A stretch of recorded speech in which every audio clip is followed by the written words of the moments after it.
আজ সকাল থেকে রাজ্যের বিভিন্ন জায়গায় বিভিন্ন প্রান্তে ইডির তল্লাশি অভিযান জারি। একটি লটারি সংস্থায় তল্লাশি ইডির। লটারি সংস্থার বিরুদ্ধে আর্থিক প্রতারণার অভিযোগ, আর যার জেরেই আজকে সকাল থেকেই কিন্তু এই অভিযান ইডি আধিকারিকদের। লেক মার্কেট, মধ্যমগ্রাম সহ একাধিক জায়গায় চলছে তল্লাশি অভিযান। বিবেক রয়েছে সহকর্মী আমার সঙ্গে। বিবেক, কোথায় কোথায় এই তল্লাশি অভিযান জারি রয়েছে এবং এখনো কি চলছে তল্লাশি অভিযান?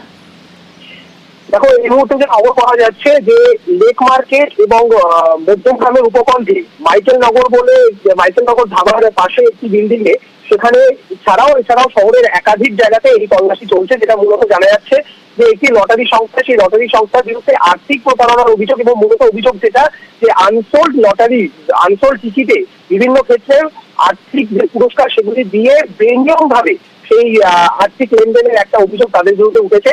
এবং এই কারণেই কিন্তু বৃহস্পতিবার সকালবেলা শহরের একাধিক জায়গাতে, যার মধ্যে উল্লেখযোগ্য হলো কলকাতা লেক মার্কেট এবং মধ্যমগ্রামের কাছাকাছি মাইকেল নগরের একদম মাইকেল নগর ধাবার পাশে এই লটারি সংস্থার একটি ছাপাখানা এবং গোডাউন, সেখানেও কিন্তু ইডি আধিকারিকরা সকাল সকাল পৌঁছে গিয়েছেন এবং তারা এই বিষয়ে তদন্ত করে দেখছেন।